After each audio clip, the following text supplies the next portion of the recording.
Creativity Podcast. I'm your host, Mari Riesberg. Over the past several years, I've combined my degrees in acting and somatic psychology to share my sustaining creativity techniques with performers. And now I've decided to share it with a bigger audience that includes you. I believe we are all creative, and this podcast is all about that. I'll be interviewing people from all backgrounds, ages, and creativity experiences to share just how creative we all are. Today, I'll be chatting with James Warren, founder and CEO of Share More Stories. Please enjoy James Warren.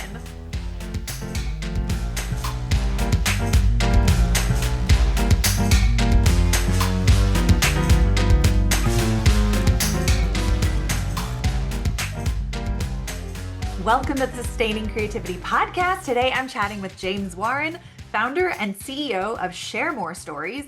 Welcome to the podcast. Thank you so much for having me. I'm really excited to be here. Well, I am super excited to dive into creativity with you. But before we get there, why don't you take a couple of minutes and let our listeners know a little bit more about who you are and what it is you do?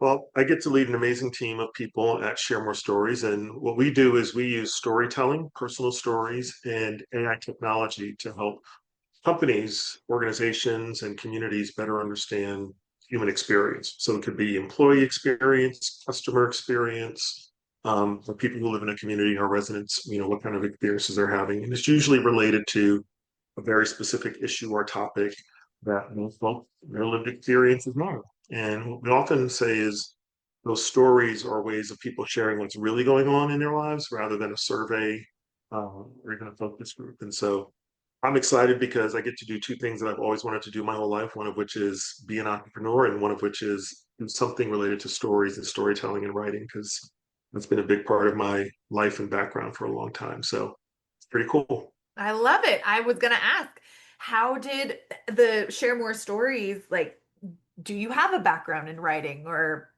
the auditory sharing of stories? Tell us where you came Where did it come from. from? Yeah. Um, according to my mom, it was early. She would bring me out during their cocktail parties, and I'd be in my pajamas, and I would apparently regale the audience with the most hilariously made up stories. And so I guess it started early.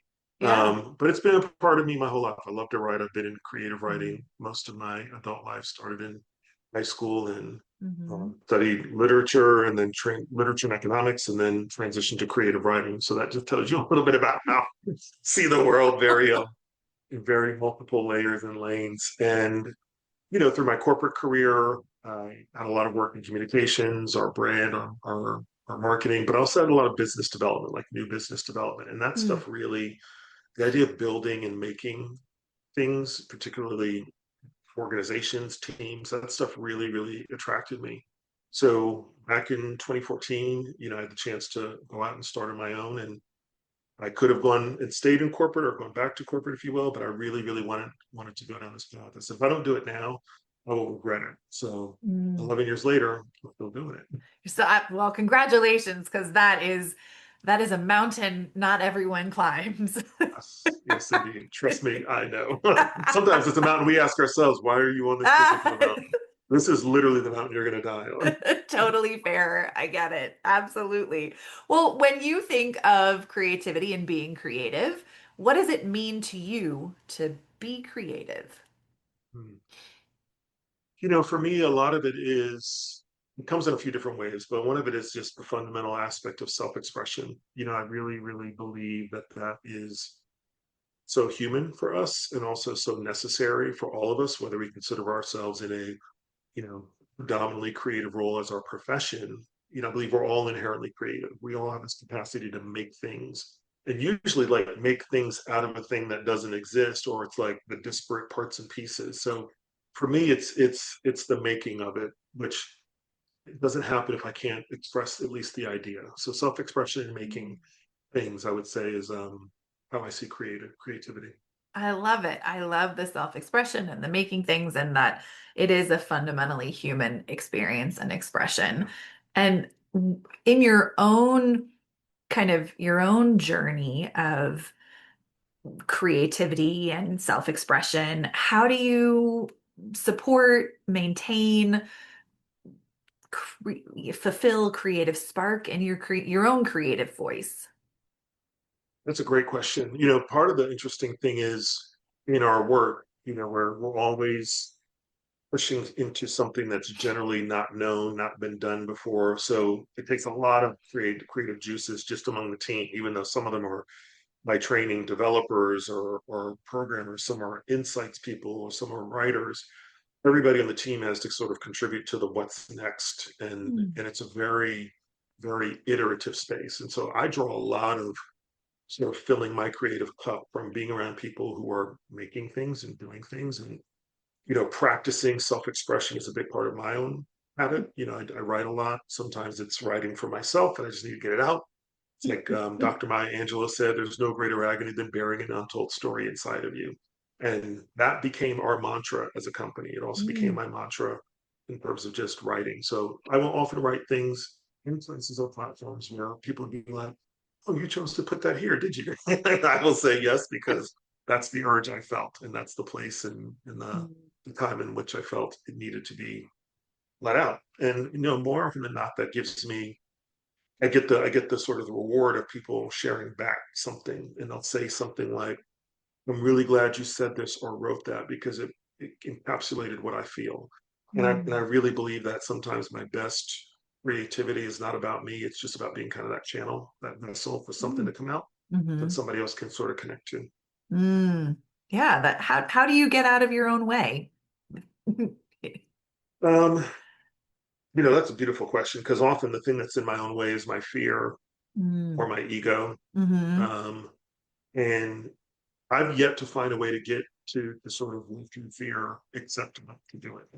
I think the only antidote I've ever found to fear is the action of the thing you're most afraid of. Oh. So if I'm afraid to say this thing or write this thing or try a new thing, um, best way to solve it is to actually do it. And this came up in even like the way people navigate their own maybe healing from traumas or expressions of really big different ideas, at least speak to them. My sister, she passed away a few years ago, Mm. and I've been part of a therapy group, like a grief Hmm. counseling group. And the mantra of that group, it's actually called the Sentiment Project, founded by a creative director out of the agency background. She lost her father in a similar way, and she started bringing together people in groups of like three, four, or five, or six. And Mm. the way to do it is create, share, heal.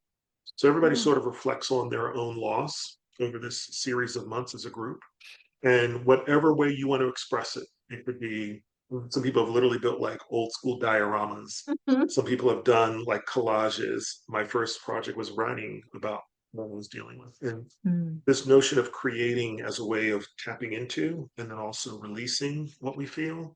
The Mm. sharing is an essential step. It's hard to heal it all by ourselves if we don't share it, literally sharing the pain, but also sharing maybe the joy of our loved ones' lives. And so Hmm. that for me has been, it was an extremely not intimidating in terms of the people or the process, but like, oh, I guess I'm going to really deal with my grief and deal with my pain. And yes, by doing that, I opened myself up to some new things and tried some new things. My second project was making a video. I am not a video person. I'm a word person. And I said, but let's try this, because the medium is the best way to express what I wanted to express that time. So Mm. even us old folks can try new creative tricks from time to time. I love that. Absolutely. And just that experience of creating and sharing, providing healing, whether we're Yes. conscious of it or it's happening behind the scenes. And the how does the work with Share More Stories, from what it sounds like, there are similarities in the kind of grief process of creating, sharing, healing that show up in the more Yeah. entrepreneurial work that you do. There's a couple of ways I think it all sort of comes together. One, it's funny you said that, because in my own life, I've sought for the last definitely five, probably a little longer. I've said, my life feels too disparate, too fragmented, too Oh, compartmentalized, and I don't love that. And yeah. it adds stress and anxiety and effort. I said, a while ago, I said my life needs to be more integrated. So I think about my family life, I think about what I do in the community, I think about my creative life and my entrepreneurial life. And I was like, how can these things be more integrated? And some Mm. of that was just the intention of saying it and then looking for ways it feels integrated, who you meet, who you work with, what you're listening to, literally and figuratively. But one of the things that I've learned with Share More Stories, often we're bringing a group of either employees or customers or just community stakeholders together, and they will feel what most of us feel when we're asked to do something creative. They will feel the nerves, they will feel the fear of vulnerability and the fear of some, bearing their identity. But when we help them kind of get over those first couple of humps, we remind them that everybody's got a story to tell. Everybody's a storyteller. There's no good or bad storyteller. There's no levels. It's you and your story. And so we really try to bring it down to a level of just core essential humanity. You have stories because you have a life. And Mm. so when they hear that, then they're like, okay. And we said, plus we're going to help you. Here's a prompt. We're not just asking you to pick any old story. Like we want to talk about this, and we want to help you get there. And so a little bit of that structure, the same thing. How Hmm. do I step through this and respond to the guidance? But probably the best thing we do in our work with the participants is we ask them to tap into their sensory memory. So we'll Mm. say, what do you remember smelling, tasting, or touching or hearing during this moment or during this experience? And we used to only do it in person. And so you would see them ponder, write a couple notes, ponder again, and then lose themselves in their memory, in their story. Mm. And now we do it primarily as an online digital experience. And my biggest fear was that we would lose like the richness and the depth that I would see in this room of people. Yeah. And in fact, I think the way our platform was designed for them and the intentionality of it, I think gave them some confidence and maybe a little courage that they didn't have to worry about rest of the room. It was just them, their Yeah. story, and a place to share it. So the stories got longer and more in depth and more emotional, and I saw that as a good thing. But Mm. I think the sensory cues is a big part of it. I think helping Hmm. people overcome those fears by reassuring them you're in the right place, physically, emotionally, creatively. This Yeah. is this is about you Mm. getting out what you need to say, and it becomes magical when that happens. It truly sounds like it is to be able to tap into those sensory memories and Yeah, draw from that. Can I ask what are some of the, you don't have to share specifics, but the projects of once you take these stories, how does it impact the yeah. outcome and what are you doing with that? That's great. Um, we it's funny when you pause and reflect, you realize, wow, we've come a long way. But you don't ever realize that in the moment. It's always like we have so much left to do. And Yeah. you look back and you're like, okay, we've worked in a lot of different spaces, education, travel and tourism. We've worked on employee experiences almost regardless of the industry or sector.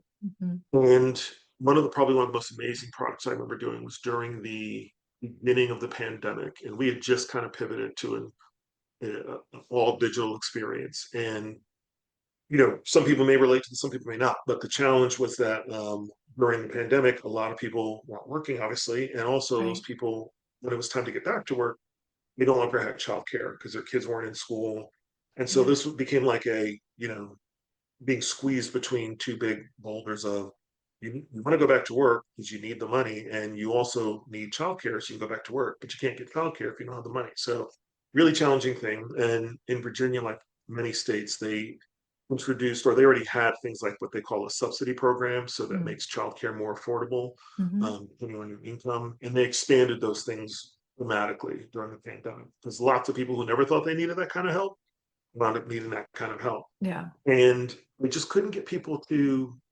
participate again. And Hmm. even people who were now newly qualified were like, I'm not sure if I'm going to go that route. And so they said, maybe you can help us get at this a different way. And we brought people together in these online sessions and we heard their stories. And, they were overwhelming because the parents from every different walk of life shared what it feels like to be a parent during the pandemic and what help looks like and what help does not look like. Mm. And they said things like, I'm just trying to do the best I can, not just for my kids, but for myself and for my neighborhood and my community. Like they have this deep sense of duty, or as we see it in our data, dutifulness. And so when we saw that, we were like, they're talking about their experiences in a much deeper way than I think most of these stakeholders or decision makers understand, and Hmm. talking about what it feels like if they're bringing their kids to daycare and their card for their subsidy program isn't working, and that the embarrassment they feel with everybody like waiting online for them to hurry up. We talked about, I was 5 minutes late to drop off, and therefore I had to pay the full rate. And it was just heartbreaking, but it was also, it reminded us why we exist, because we're helping Mm. people give voice to their own experiences. Yeah. And so when we have those type of stories, and the data we create from those stories, typically our client is committed to making it better. So we throw them in the way of insights. Here's what you need to understand about their experiences, and here's what you need to do to make them better. And that's exactly what happened. They were able to Mm. take what we learned, change the way they were messaging it, change the way they were reaching out to the community, and really reflect this sense of, this is not a handout. This is the tool you need to do the thing you want to do for your family and your community, and really destigmatized it. Mm. So that was probably one of my most favorite impactful projects, because we had a Yeah. huge impact on not just those families, but really the way that even the state agency thought about this and communicated about this. It was really meaningful. Yeah. I mean, what a profound shift to be Yes. able to generate, and I imagine bring more people to the side of being capable or willing to Yes. embrace it as a resource for That's them. exactly what happened. They exceeded their pre-pandemic levels. Hmm. The feedback that they shared was they saw themselves in those messages now, versus feeling Mm. sort of singled out or pointed out. Oh, They yeah. felt included. And it's a subtle difference, right? You can make an ad that makes it seem like I'm singling you out in this ad because it looks almost stereotypical, Right. versus really, informed in terms of your voice, your experience, and just those, as you say, subtle shifts. How do we talk about it? How do we think about, where do we show them? Do we show them in a place of not so much, fake empowerment, but real empowerment? These parents were like navigating the biggest challenges any of us have faced in centuries, maybe, or at least 150 Your years, own and lifetime, yeah, for sure. doing it with a hell of a lot of grace. And so Hmm. they weren't victims. They were people who were doing the best they could and just needed another tool in the toolbox. And Mm. I think when you shift the language, I don't even think you can shift the language till you shift your mindset. But when you shift the mindset and then the language, they recognize it, because, like, oh yeah, you're talking to me as a person trying to do Hmm. a job, not as somebody who needs sympathy. It was really cool. Yeah, it sounds amazing. I, I have a curiosity about kind of employee culture. How do Yeah. you get those individuals talking if it is a really difficult culture, and the psychological safety of actually sharing a story and kind of what goes into that?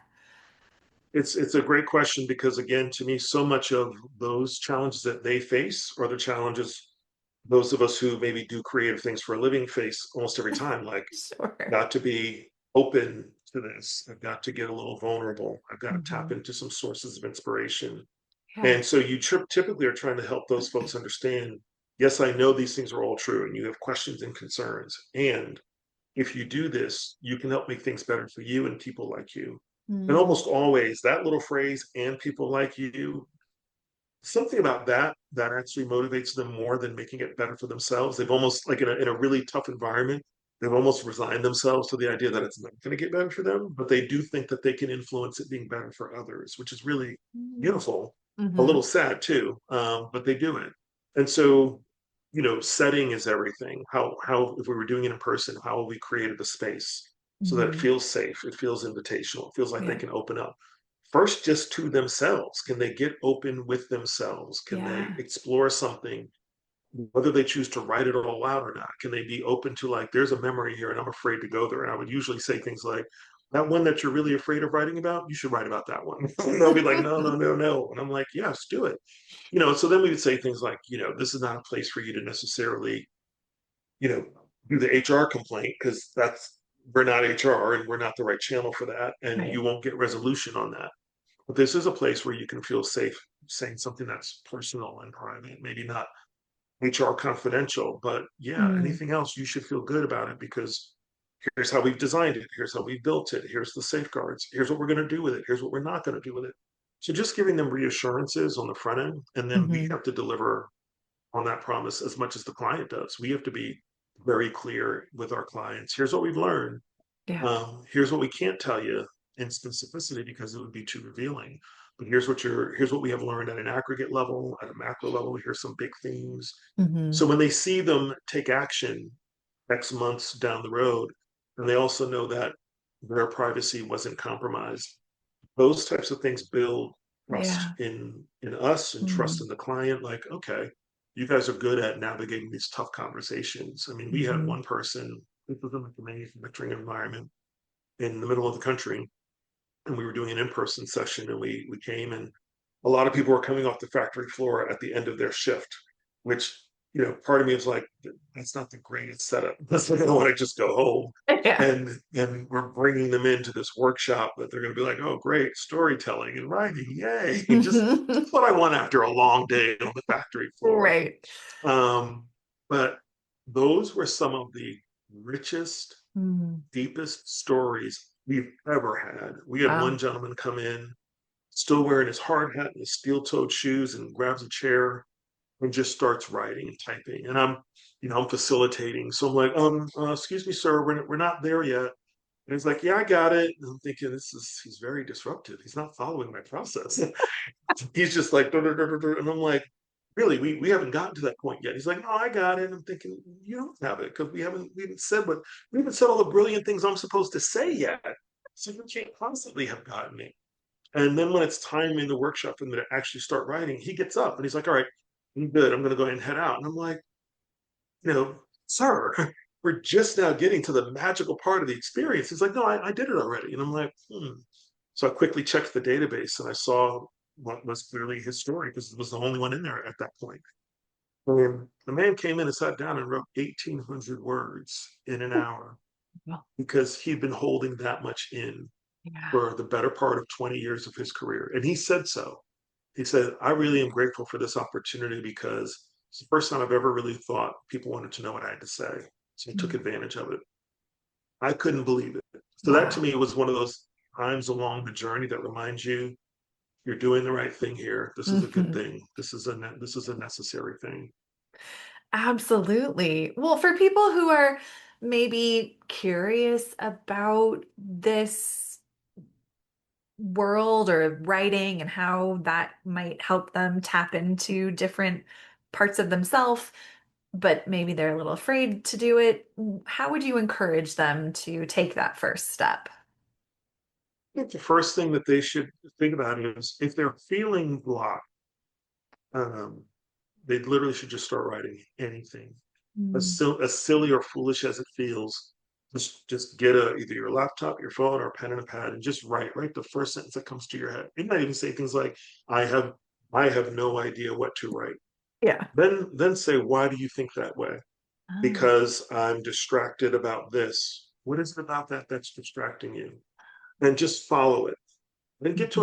you'll get to a natural pause where it almost never fails. You will feel like you've got some room. The stent has relieved some of the pressure.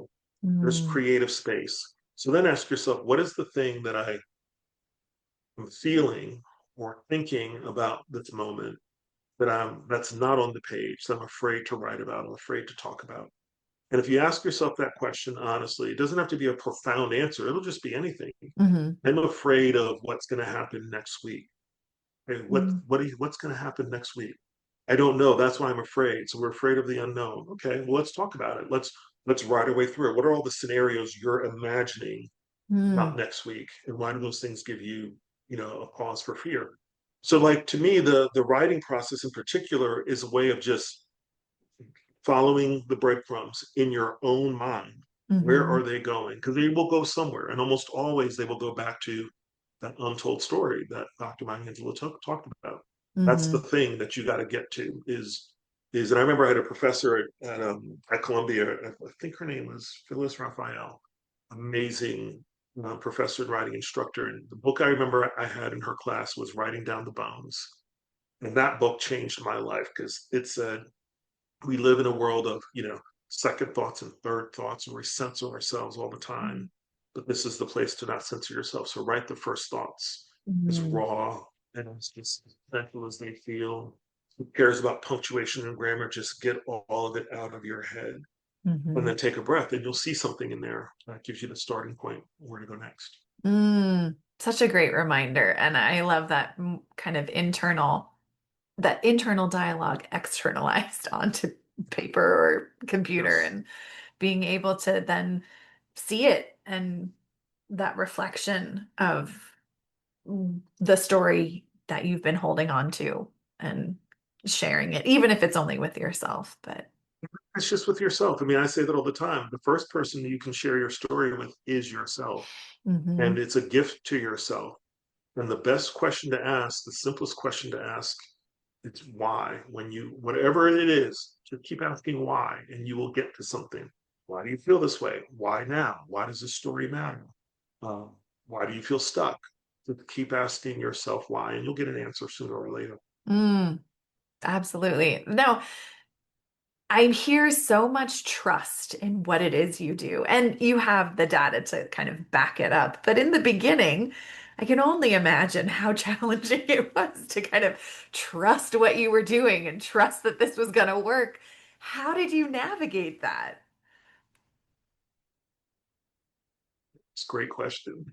Um, the how did we navigate? I mean, trust absolutely. It's almost like it's we don't have what we have if we don't have trust as sort of foundational. Yeah. And it also felt like there was a lot of trust and faith on our end, initially on my end, with my Mm. spouse, with team members, hmm because they had to trust this idea that hadn't really been versions of this that exist in lots of places, and a lot of our Yeah. sort of core premises were deeply embedded in, frankly, the global human practice of storytelling. So there's nothing original about that.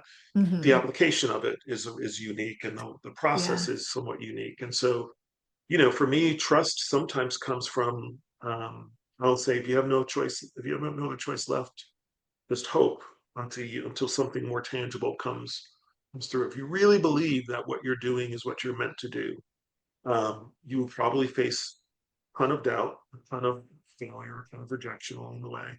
The only thing that compels you is this: it's a trust in your purpose, or a trust in your calling, or a trust in why Mm. you believe you're here.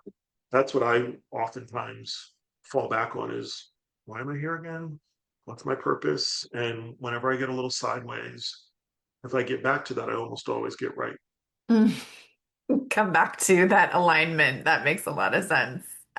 Which now Absolutely. is easier because I've tried to make my life more integrated. It was really, really hard in the beginning, where I Yeah. was such a I'm not nearly as literal as I used to be, but I'm still very structured. hmm And so everything had a box and a compartment. And it was like, life is not like that. And the Right. departure from corporate into entrepreneurship was like a big wake up call. Oh, Like, your structure is not going to be easily fed in this environment. So yeah. it's funny when I meet people nowadays who are more literal or more structured than me. I'm like, wow, I didn't think that was possible, but you really take the cake. So yeah, it's interesting Man, seeing a reflection of yourself and other people and how far you've come. yes, yes. Absolutely. Oh my goodness. Well, this has been such a treat to hear all of these stories and put these pieces together. I have one last question for you. What does it feel like in your body to be creative? It feels like this, like if your listeners could see my face, it feels like that smile when you're just contented, like you've had a really, really good meal, but you didn't overeat. You're like, this is really, really flavorful. I'm full, but not stuffed. And I'm very happy. Like, I feel fed when I'm Mm. creative. I feel just very, all is well for this little micro moment of a bubble that I place myself in. Nothing can go wrong. It's amazing. That's literally how I feel. I feel that kind of energy of contentment and peace Mm. and joy. Not like, yeah, yeah, happiness, just low key, quiet joy. I love that. Well, thank you so much for taking the time to chat with me. If people want to learn more about the work you have out in the world and the work that you do, how could they go about doing that? Well, they could go to sharemorestories.com, which is our website, and there they can learn a lot more about who we are, what we do, and most Mhm. of our work with organizations and clients. If they really want to know more about me, the best place to go is find me on LinkedIn. I'm on LinkedIn. So my LinkedIn profile is James-Warren-Seek, SEEQ. That's a good place to find me. And I typically don't abide by the notion that LinkedIn is only for certain types of things, Okay. because whatever we're doing in our professional lives, however we are existing on this planet, we get to do that wherever we want to do it, LinkedIn included. So I write about a lot of stuff on LinkedIn.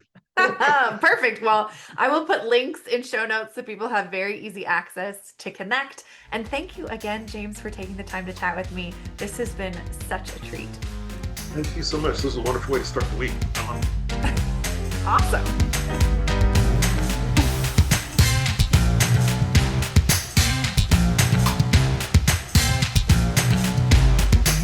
Thanks for listening to the Sustaining Creativity Podcast. We'd love to keep in touch, so follow us on Facebook and Instagram. We are at Sustaining Creativity.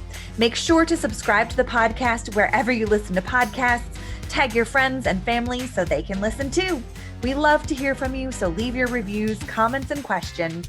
Check out our website, sustainingcreativity.com, for upcoming offerings and creativity coaching. Tune in Tuesdays for our next episode. And remember, with creativity, anything's possible.